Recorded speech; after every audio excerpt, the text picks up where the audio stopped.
Welcome to the Australian Water School, the home of demand-driven industry-designed training for the global water sector.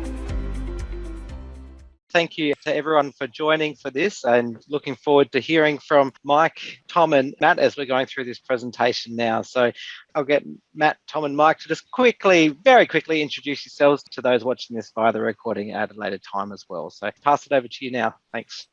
Perfect. All right, thank you. My name is Matt Fleming. I've worked at the Hydrologic Engineering Center for almost 20 years now. I cannot believe it's gone by so fast. When I started here at HEC, the very first assignment that I was given was to start verifying some of the computations in HMS. So I got to do those calculations in Excel or another piece of software. And that was really my first taste into what HMS can do. And I've loved it ever since. And throughout the last 20 years, I've got to work on a number of studies, work on code development, testing, training, documentation, you name it. What HMS can do, I've helped the team develop that capability. All right, I'll turn it over to Mike for his introduction. Hello, everybody. My name is Mike Bartles. I originally started with the Corps of Engineers, the Philadelphia district. So the Corps of Engineers is split out into a bunch of different pieces, right? So the Philadelphia district was in charge of the Delaware River watershed. There are other districts that are in charge of, say, the Missouri River watershed, or so on and so forth. But I got some time working in the district on actual projects. I did that for about 6 years. So I was elbow deep in HMS and RAS pretty much every single day of the week. Got an opportunity to come to HEC and join the HMS development team, and I've loved it ever since. I'm the current HMS team lead. So I lead and try and keep on top of all the activities that the HMS team is up to these days. It's a very large team. We have maybe about 13 or so developers that actively contribute to code within HMS. So I dabble in code, do some project work, also lead another piece of software, HEC SSP, that Martin has mentioned a couple of times, and generally try and stay on top of things. But go ahead, Tommy. Hi, I'm Tom Brower, and I've been at HEC for 7 years and with the Corps for 9 years. And so like Mike, I started at a district office and then I came to HEC, and I've always had an interest in coding and just slowly became to the position I am today, which is the lead developer of HEC-HMS. I'm mostly dealing with code concerns and kind of managing the development activity of the team. And so as always, talking about new features is super exciting for myself and all of us. All right. Well, I'll get things kicked off, and then I'm going to turn it over to Mike and Tom to finish it out. So we're going to focus today on new and future features that were released in HMS for the past, we'll say, 1.5 years. And so there are quite a number of new features that we've delivered to the field, delivered to modelers to use. And then also there's some really exciting new features under development for future versions of the software. All right, so the overview. So really 4 main topics of this discussion. For the past year or so, we haven't had a presentation where we didn't at least mention technology transfer. And this is something that's really important to us, so we'll mention it again today. And then I'll talk about features from version 4.4 to version 4.8 that I think you should know about. These are the ones that are more exciting to me, new features. And then Mike Bartles will talk about features that are being released in version 4.9, which should be at its final state pretty soon. We're not going to give it an exact date, but it should be really soon. And then Tom will finish up the discussion talking about upcoming enhancements past 4.9. So it could be in 4.10, 4.11, we don't know yet, but upcoming features or new enhancements that you should know about. So there's this technology transfer slide, or a couple of slides here. Just wanted to point out, so on the HEC-HMS website, you can get to our documentation page. And here under documentation, you have access to the user's manual, you have an applications guide, validation guide, training options, and technical reference, a technical reference manual. So you have all these opportunities to dig in deeper about the software. Some of the things that I'm more excited about right now, the tutorials and guides. So if you go to that link right there, you get an option to see a number of topics, and really what these are specific topics where you can download a model, an application of HMS, and you can follow its use or step by step how we created that application or how we want to maybe explore something that's unique about a feature, a new feature in the software. And so really these tutorials and guides, these are really meant to highlight something that's new or something that's basic that we think all modelers should know about the software. Our goal, we're not perfect, but our goal is to make sure that every new feature that the team releases, we have a nice tutorial or guide that shows modelers how to apply that new feature in an application. And then lastly here, this is the HMS training option. And if you go to that link, then you can see we have just 3 options right now. So you have an opportunity to look at all the training material that we made public from our basic HMS class that we gave here in March of 2021. And if you click on that class, you'll have another page that shows up where you can click on different links to YouTube videos. There's 52 videos. Some of them are short, some of them are long, but you can watch those videos for applying basic components in HMS, showing you how to build a basic model and then calibrate that model to observe flow. So we have that basic class. And then there's also links to the webinar series that we've been giving to mostly the Corps of Engineers, but also the general modeling community. So you can see those webinars. And then we're also experimenting with other tech transfer material. It could be a poster from a conference, or it could be an application from an external user. So we're trying to post as much material as possible for just resources of how to use the software. Let's jump into new features that were released in version 4.4 through 4.8. So this is a laundry list. I know there's a lot of things here. I'm not going to talk about all of these features.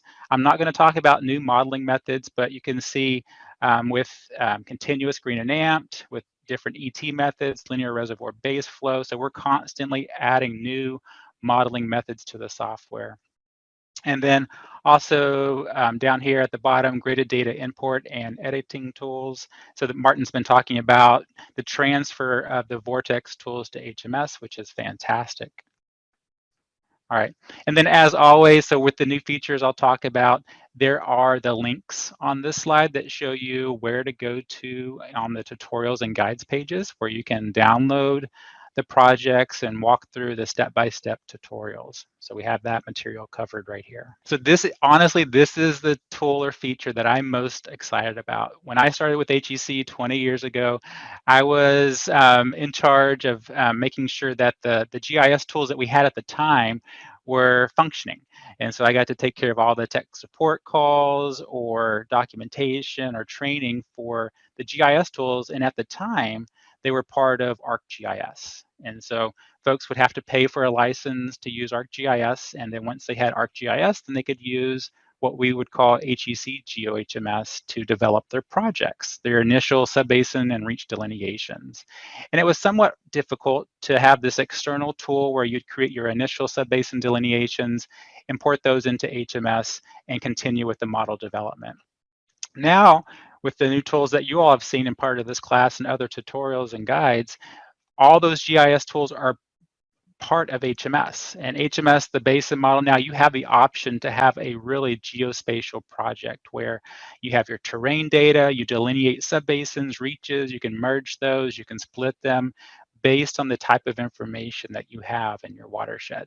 And so this is really exciting. And these tools that we're developing, they're going to help modelers create their projects so much more quickly than they would in the past. Subbasin and reach characteristics. So building on top of the GIS tools. So with subbasin and reach characteristics, now modelers can use these tools to compute certain characteristics about subbasins. So that's what we have in this table right here. And then also for the reach elements.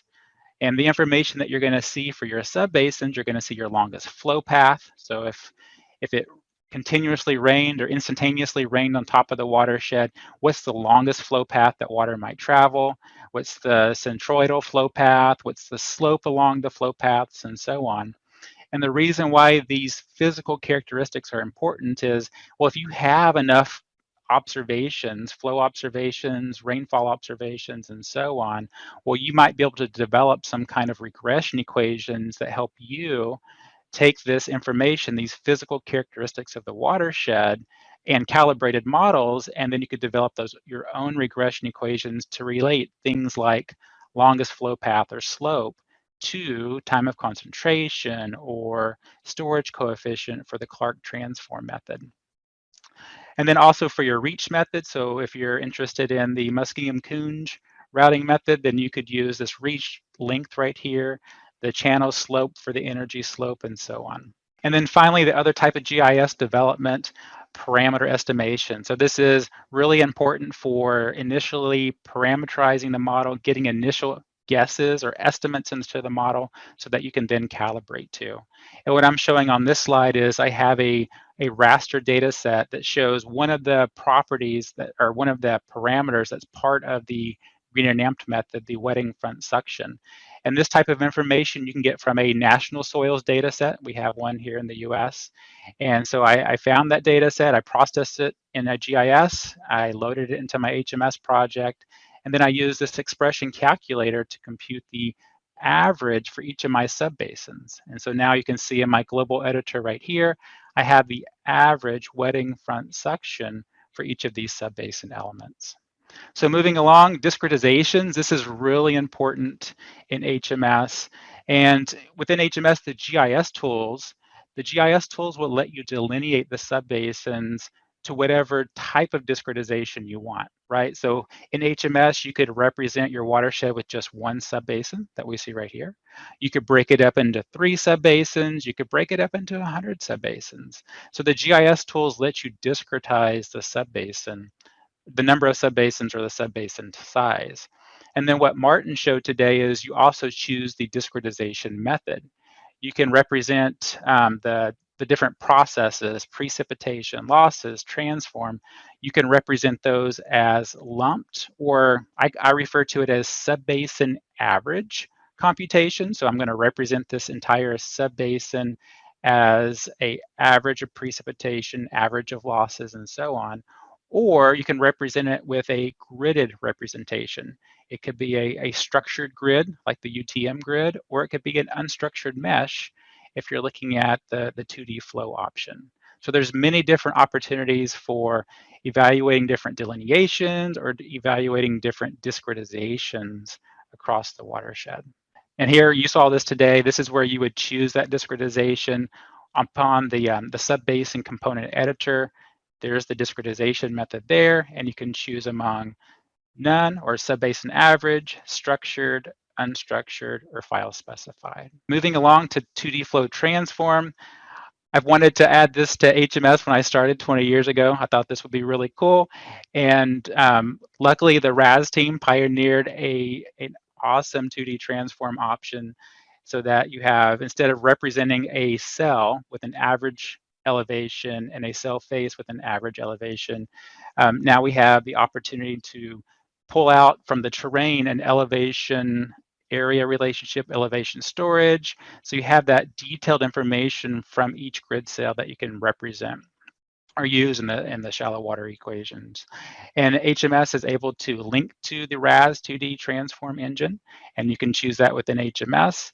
And then also with the other processes that you're modeling, you can model gridded precipitation on top of those 2D transform grid cells. You can model losses, evapotranspiration, and simple base flow as well.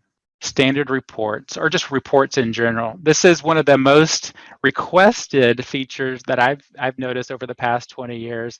A lot of contractors, they want to create that nice final report from the software, and we've struggled finding the funding to add this capability. And in the last couple of years, we had a funding partner, and they wanted a nice reporting option. And so now you can use this standard report. You can configure what you want to see in the report. So if you want to see summary information for each of the subbasin elements, and what you can see here and on this figure, for each of the 4 subbasin elements, here's the loss information, here's my transform parameters, and you have base flow parameters. So you have a nice final report that you could then print out and attach it to the end of a model report. In addition to the sub-basin type of report, you also have the opportunity to create a report on the statistics. For each of those locations in your basin model that you have observed flow, then the program's going to compute these metrics. So you have the root mean square error, Nash Sutcliffe, percent bias in volume, and R squared. The program will compute these for you when you run a simulation, and then you can choose the statistics report option to create a nice final table that even color codes these statistics to help you just visually identify which elements or which locations do results look pretty good, or which ones do you need to go through and possibly look at either getting better precipitation data, modifying model parameters, or so on. Spatial results, this is really exciting too. So now with this new option, you can see how the different boundary conditions like your precipitation, your snow water equivalent, you can see how those boundary conditions move across the watershed for a simulation time window. You have the opportunity to choose either sub-basin average. So this is my sub-basin average precipitation on the left, or you can look at it at a discretized level. So if you have the UTM or standard hydrologic grid, you can visualize those boundary conditions along that grid or within that grid. And it's really easy to turn the spatial results on. Simply you go to the simulation run, you choose spatial results and yes, and then you can choose the interval for those spatial results. You could have it be the same interval as your simulation time step, or if you want to accumulate those results over a larger time scale, like a day, you can choose that option as well. And then finally here, so the last feature I'll talk about, unregulated flows. So if you have a basin model that has reservoir elements or diversion elements, you can set up the unregulated flow option at the basin model level. And then what the program is going to do, it's really going to do 2 simulations when you press the run button. It's going to run the basin model with all the elements that you have specified. And then the second simulation is it's going to run without really doing the reservoir computations or those diversion computations. So you can see what the unregulated flow would look like at the outlet versus having all of those reservoirs and diversions added to the basin model. All right, I'll stop there and I'll turn it over to Mike. All right, sweet. And thank you guys for the opportunity to present stuff. Like Tommy said, we always get excited to present things that we've been working on. Anybody who wants to actually pay attention to us is always cool, because I certainly can't talk about this stuff at home anymore. My wife doesn't really want to hear me talk about software development anymore. So thank you guys for the opportunity. Here's a list of things that we are going to release as part of HMS version 4.9. Notice that the list is really, really long. It's because HMS 4.9 has taken a little bit of time to get out. That's not a bad thing. We've been able to put a lot of new features and stuff into here that wouldn't necessarily have fit within this version. So the list is expansive and covers a lot of things in here. I tried to include most everything in here. There were a few things that I needed to leave out for space and for clarity, but I did include hyperlinks as well. So when you guys get a copy of this presentation, go back and check out some of the links that I have included in there. Those go to tutorials and guides like Matt had noted before. If you're interested in more details on that, please go check those ones out. All right, thanks, Matt. All right, things that I do want to highlight though, GIS updates. Like Matt said, GIS tools in the past were troublesome to use. People would give you, hey, this error just kind of broke, or this thing broke here. I have no idea why. Can you diagnose what happens? And sometimes that required, sending 10 gigabytes of files around to try and duplicate what was going on anymore. The GIS updates in HMS are a lifesaver. This continues with that theme. In the past, you could only merge 2 subbasins at a time, or 2 reaches at a time. However, now you can select as many subbasins as you would like, or as many reaches as you would like, and you can merge them in one fell swoop. So the upper image shows about 10 different subbasins that have been selected. Click the GIS merge tool, and out pops one subbasin at the end. That should drastically speed up the pace at which you make delineations and whatnot. On the flip side of that coin, on the bottom image, notice that the lower left-hand corner, we have a single subbasin with a reach flowing through it. However, maybe it's like, oh, I wanted to add a delineation just to the south of that existing reach there. I missed something. I didn't define my stream threshold correctly here. Well, you don't have to go back and define your stream threshold again and go through all those steps. You can just get the split tool and say, I want to delineate right here, and out pops On the right-hand side, a new sub-basin and 2 new routing reaches. So notice that short little routing reach that was added there on the downstream side, and it also split the longer routing reach in half. You didn't have to go back and redefine your stream delineations anymore. You could just say, this is where I want this sub-basin to be, or where I want this delineation to take place, and it automatically adds in a stream for you and a sub-basin for you and splits the other one there. That'll also save you a whole bunch of time in GIS operations. And I did include a link to a tutorial and guide there if you guys wanted to go and check those ones out too. Now for some spatial results stuff. Spatial results are near and dear to my heart. I really like visualizing things. I don't necessarily say that I'm a visual learner, but it helps me actually see where things are going, right? It's not just a hydrograph at the outlet.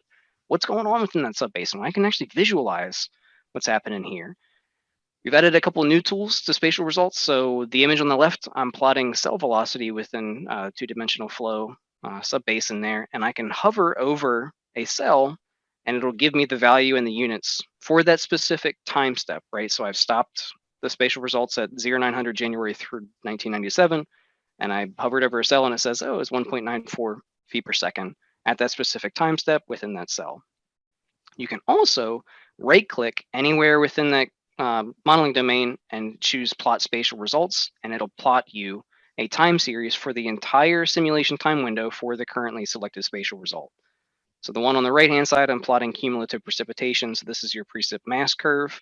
If I had cumulative precipitation selected, I right-clicked on a specific grid cell and popped up this plot here. You can see in the legend down there that was grid cell -1012, 1036. So we can go back and see where that specific grid cell is. Also, another tutorial for your viewing pleasure there you can check out when you get time. I go to the last one. All right, and we wanted to talk a little bit about optimization as well, since Martin was spending some time talking about it. We've beefed up optimization and added a whole new search method. So in the past, you got to use simplex, right? Visualize that as the triangle that I'm showing up there. We have two parameters that we're trying to solve for, and that triangle essentially moves over time. It's a really, really cool animation if you've never seen it. It's trying to move throughout the solution space. So think of the solution space as between 0 and 9 hours for time of concentration and 0 and 12 hours for storage coefficient. That triangle is trying to move throughout space to find the actual best fit for the selected criteria that you specified, whether that be Nash cyclic efficiency or MSE, whatever like that. That can leave you high and dry sometimes and find a local minima or maxima. It doesn't search throughout the entire solution space very efficiently. Diffusion wave or differential evolution, sorry, I'm thinking two-dimensional flow here. Differential evolution does a much better job of that. So Matt and Greg have spent a lot of time adding differential evolution within the choice, your toolbox, things that you can use to optimize parameters. Differential evolution does a much better job of finding global minima or maxima. Again, you specify the range over which you would like to search. So 0 to 10 hours for time of concentration or 0 to 12 hours for storage coefficient. And it'll cast a much wider net and do a much better job of finding you the global minima or maxima depending upon your choice here. Same thing pops out on the other side, your set of optimized parameters, how the parameters evolve throughout time, what was actually computed. The trade-off is you have to compute a little bit more, right? Since we're casting a wider net, you got to do a little bit more computations. That's why it is really important to narrow things down, right? To not just say, I have 1.5 billion subbasins and 1.5 billion parameters, and I want to try and optimize over all of those. Don't do that. There's not enough time in the universe to actually solve some of those problems. Take the time to manually calibrate first. Understand what your parameters are going to do. What will happen if I increase constant loss rate? Definitely shouldn't increase runoff, right? If I increase the loss rate, it should be getting less loss. So what is that going to do in terms of setting up a reasonable parameter range? It should narrow your focus as well. Matt and Greg put together 2 great tutorials, one for using differential evolution in single event simulations, but also another one in terms of continuous simulations, which is a whole other ball of wax, another consideration to take into account. If you're interested, definitely check those ones out because they're well worth the read. All right, I'll hand it over to you, Tommy. All right, thanks. So I'll just talk a little bit about some future capability that we have planned for the software. And it's roughly ordered in nearly ready to go to kind of far out in the horizon. So for some of the things that are nearly ready to go, I have some graphics for. I don't have graphics for energy balance, snowmelt, 2D flow, or simple reservoir operations, but those are planned. So I'll just mention them now, and then we can look at some of these other things. Interpolated meteorology, Martin was talking a little bit about this today. What if you have some gauges and you want to do some interpolating between them? Well, as part of what we call the MET model restructure, which is the big undertaking to restructure our MET model, that is why 4.9 has taken a bit of time to do. It's a major framework update. Within that, we've added this interpolated meteorology. So this was interpolated from 2 gauges on either side of the basin, and you can see that there's this nice interpolated grid in between the 2 gauges. So that'll be in, we're testing it right now. It'll be in a release very soon, most likely a 4.10 release. Gridded storm optimization, this is one that I'm very excited about, and we got some funding to work on this year. And this is just being able to move historical grids in space. We have an HMR 52 option, which is something that we use in the eastern part of the United States. And so this is very similar to that option, except now that it's a grid storm, it applies anywhere. And you can even have, elliptical patterns and things like that as your grids. In this case, we've used a historical gridded storm, and we've just optimized the precip over this basin. So we moved it in a way that maximized runoff. And then finally, ensemble compute. This is another important one, I think, for the times. I think there's a lot of ensemble data out there now. And so we're working on ways to process that data meaningfully through the hydrologic model, and then produce results that are easy for people to interpret or meaningful for people to interpret. So this is another ongoing work effort that we'll be working on this year. All right. So with that, as always, we try to end on our website slide. So if you want more information, there is lots of resources to review, and there's a link to the website. And from there, you can go a number of places. One would be to download the latest beta. Another might be to go look at some of our new tutorials and guides. And you could probably find some videos on there that we've talked about to go watch. So with that, I guess I'll turn it over to Joel. Oh, thank you so much, guys. Really appreciate your time to present that material to us. What's coming up next? It's super exciting to see all those releases coming up. Gray, I don't know if you want to make any comments there, but really thank you for your time to present that material. Just tremendous thanks. Thanks for being on and sharing that. There's going to be a lot of interest. Appreciate your time sharing that with us. Martin, anything to wrap up? Nothing in particular, Craig. Thanks very much. Thanks very much to the core guys. As you probably tell, I'm a bit of an HMS fan, and one of the reasons I think is because you've got a great team which is so actively involved in developing the program. It's not like just 1 or 2 people in a shop somewhere. You've actually got a structured program, and really look forward to seeing what's going to happen in future with it. Thanks for watching. Subscribe by clicking the link below and click on the notification bell to stay up to date with new releases. For the latest in significant, innovative and critical advances in water science, technology and management, subscribe now. To build your skills, enhance your technical knowledge and learn from leading experts in water, visit theaustralianwaterschool.com.au and discover our online training courses, both live and on demand.